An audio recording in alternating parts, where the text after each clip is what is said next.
Thank you for joining us around the fire. Now, want to hear a scary story?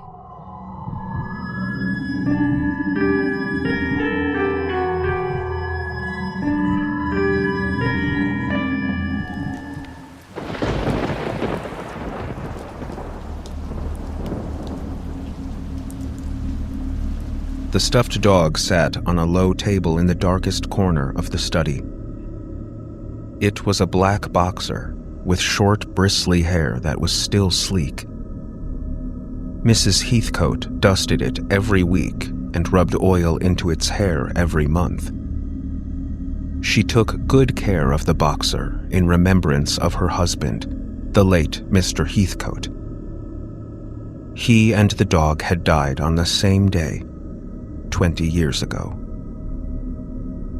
The dog had been devoted to Mr. Heathcote, and his wife liked to think that it had died out of grief at its master's death. The coroner, however, didn't find that a satisfactory explanation. Mr. Heathcote, you see, had died a very mysterious death, and when the boxer died the same day, the coroner had naturally been very suspicious. He ordered an autopsy of both bodies, Mr. Heathcote's and the dog's. But no medical cause for either death had been determined.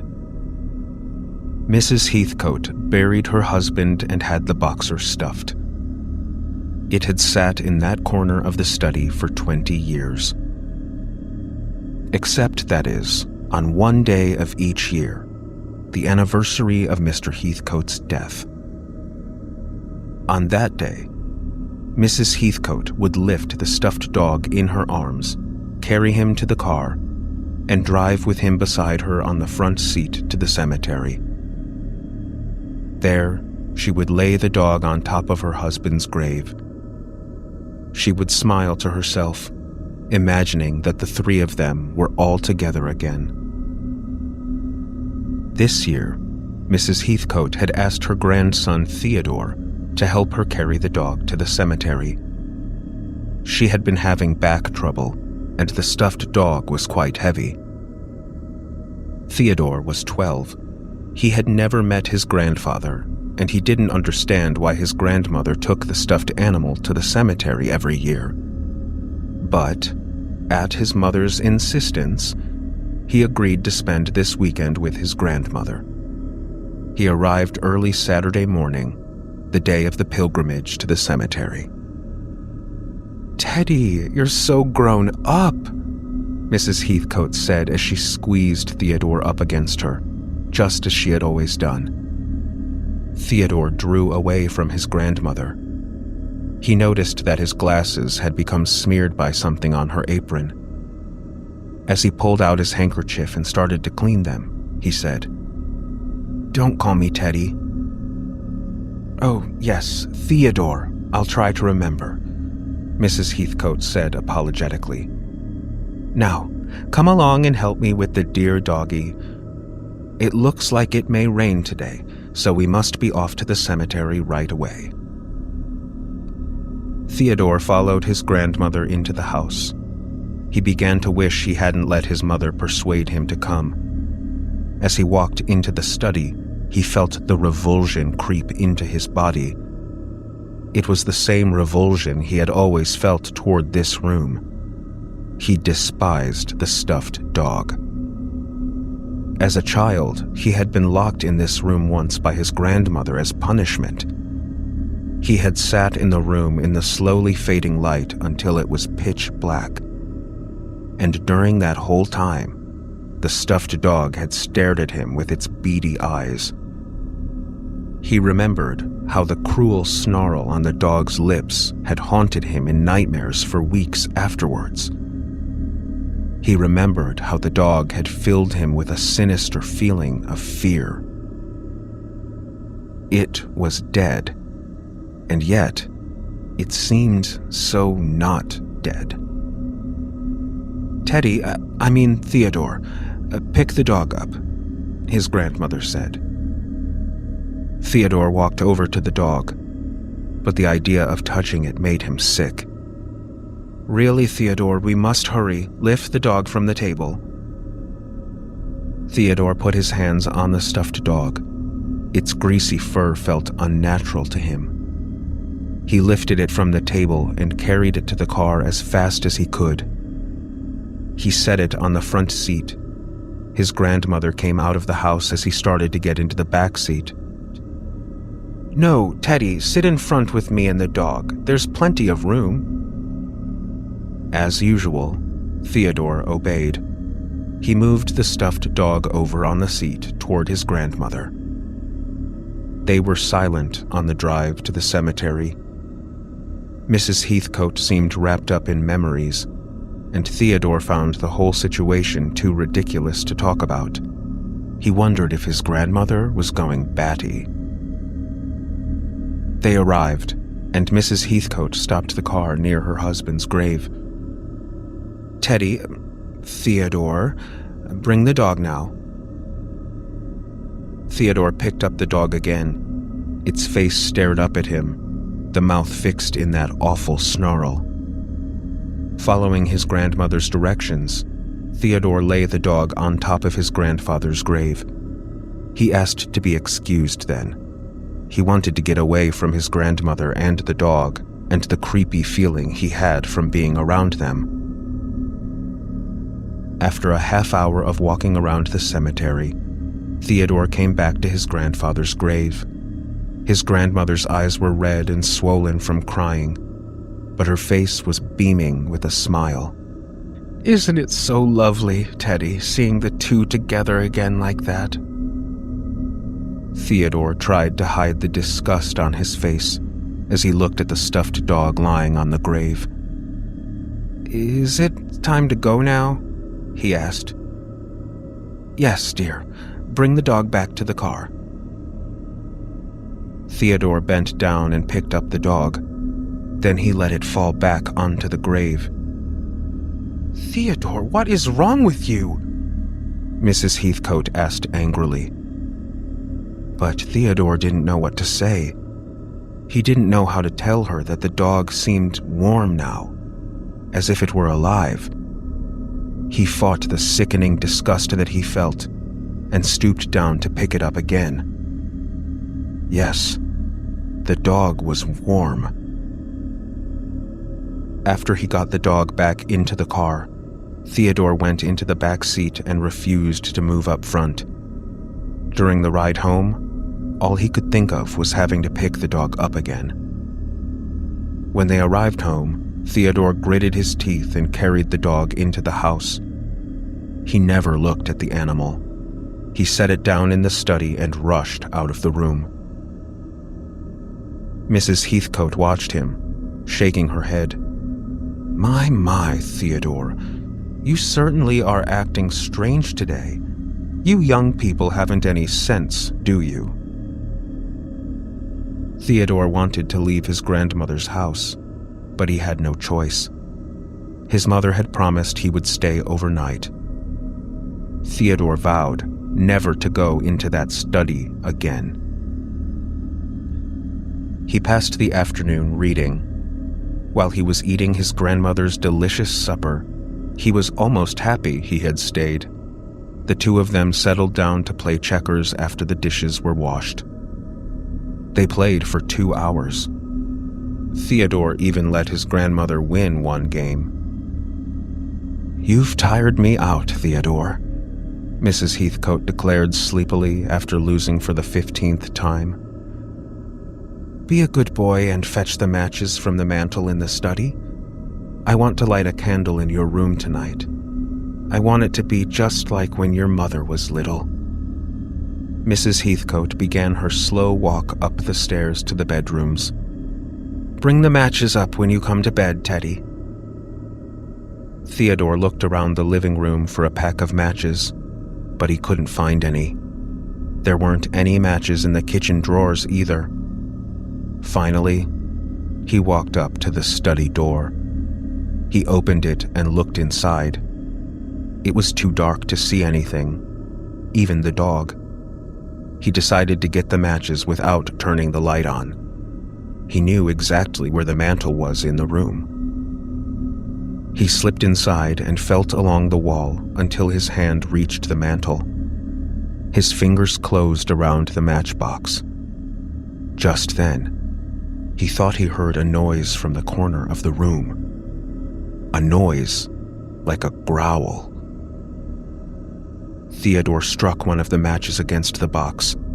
In the burst of light from the match, he saw the dog's beady eyes looking at him. A wave of hatred came over Theodore. That cursed dog. With the match trembling in his hand, Theodore walked toward the stuffed dog. He looked at the fat jowls sagging around the cruel mouth. He stared into the beady eyes. As he came nearer to the dog, he saw its long whiskers. Theodore laughed and shoved the match into those ugly whiskers. Upstairs, Mrs. Heathcote was putting on her nightrobe when she heard the scream. It was a horrible, terrified scream.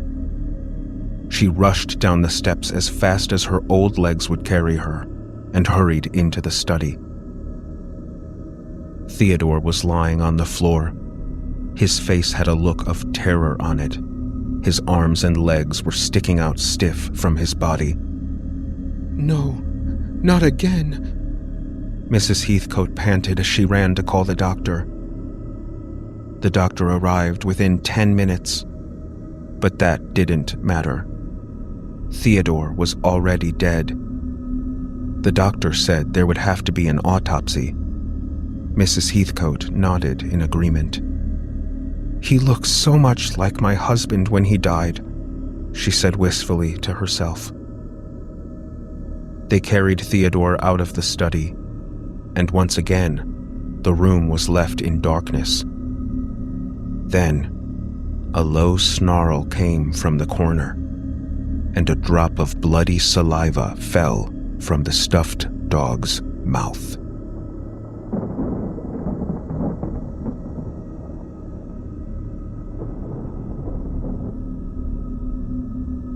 It was after 2 o'clock in the morning in London, England.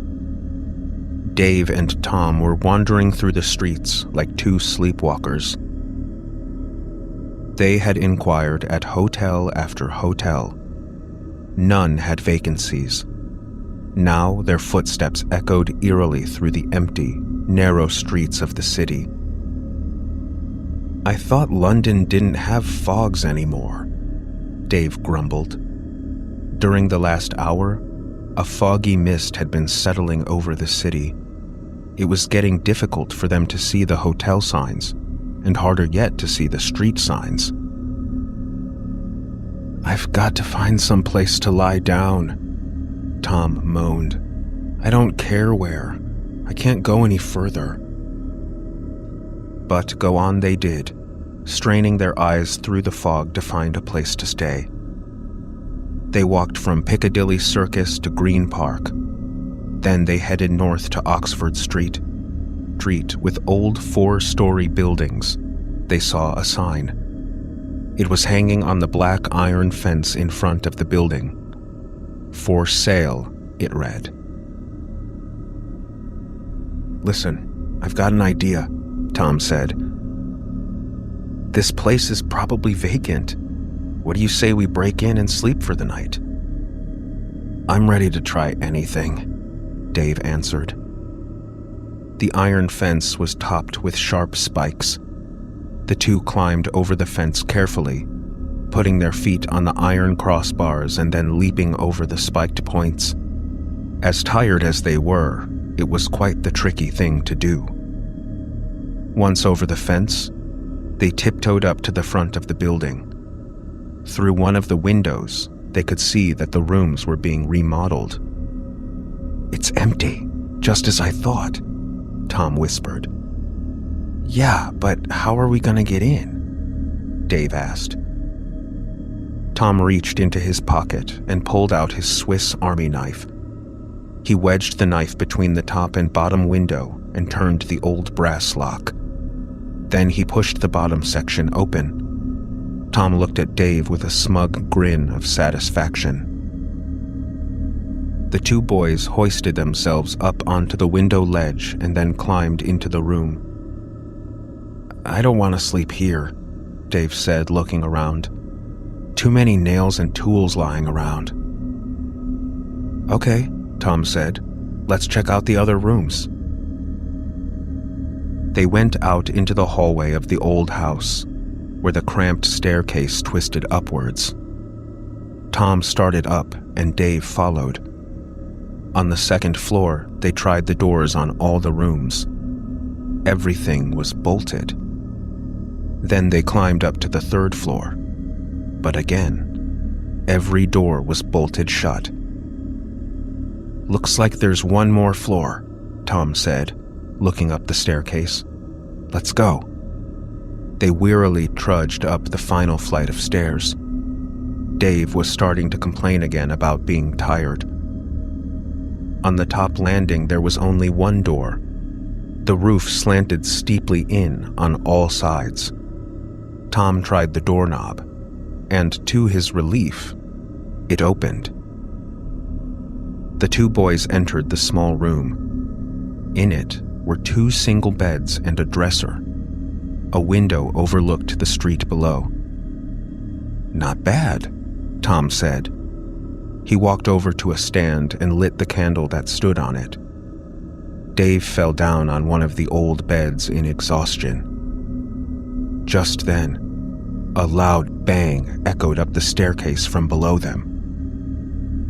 Dave jumped up. "What was that?" Tom crept out into the hallway and stood there for a minute. Then he came back into the room. "I think the window just fell shut. We forgot to close it after us, didn't we?" "Oh, yeah," Dave said, sitting down on one of the beds again. "This place really gives me the creeps, though." "Come on," Tom said. "It's a free place to sleep, isn't it?" They both lay down on the beds. Tom lit a cigarette and then reached over and blew out the candle. As the light was extinguished, a weird cackle, almost like a laugh, seemed to come from the ceiling. "Was that you, Tom?" Dave asked, sitting up in his bed. "No," Tom said, his voice uneasy. "I think it was something on the roof." "Maybe we should get out of here, don't you think?" Dave asked. "And go where?" Tom leaned back down in his bed. They were both quiet for a while. "I mean, maybe this place is haunted or something," Dave said in the darkness. "Just be quiet and go to sleep," Tom said. Dave stopped talking, but then something else broke the silence. It was the sound of feet moving up and down the staircase, but the feet were moving faster than any human feet ever could. The footsteps seemed to slide, to slither, to glide up and down the stairs. "I want to get out of here," Dave insisted in a panicked voice. "Okay, let's go." Tom jumped out of bed and lit the candle. Just then, doors started slamming downstairs, the doors that had been locked before, and that weird cackling sound came again, this time from the hallway. "I'm afraid to go out there now," Dave said to Tom. He looked scared. "Yeah, maybe we better stay in here." Tom walked over to the door. There was an iron bolt on it. He slid the bolt across the doorframe. "Nobody's getting in through here." Tom went back and sat down on his bed. He tried to avoid Dave's eyes. He could tell that Dave was freaking out. He didn't feel so brave himself. "Listen, we're okay," he said. There was a rattling sound from the door. The two boys' eyes were fixed on the doorknob. It was moving back and forth. "No, no, no, no, no," Dave was shaking in fright on his bed. "At least the bolt is there," Tom said. But then, by its own will it seemed, the bolt slid back from the doorframe. The two boys watched with horror as the door slowly, ever so slowly, moved open. After a few inches, it stopped. There was a dead silence. Then, the cackle. That weird, sick cackling penetrated the room. And through the narrow opening in the door, a shapeless green blob began to ooze. Dave was frozen against the wall at the head of his bed. Tom jumped up and stood in a corner. More of the blob oozed in. It was like slimy green jelly, and it smelled of evil.